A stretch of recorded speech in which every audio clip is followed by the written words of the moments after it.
Alright, we're looking at the Equflex device on the curb side. And it looks to be a metal-to-metal contact, which would indicate a missing spacer or bushing of some sort.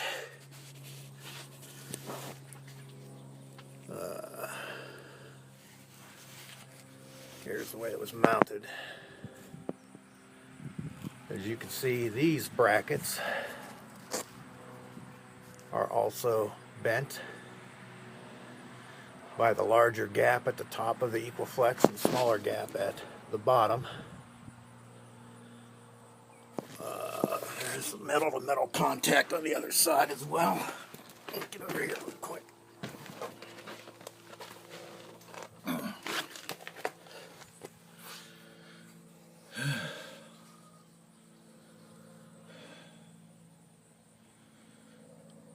It doesn't look like it was installed correctly either.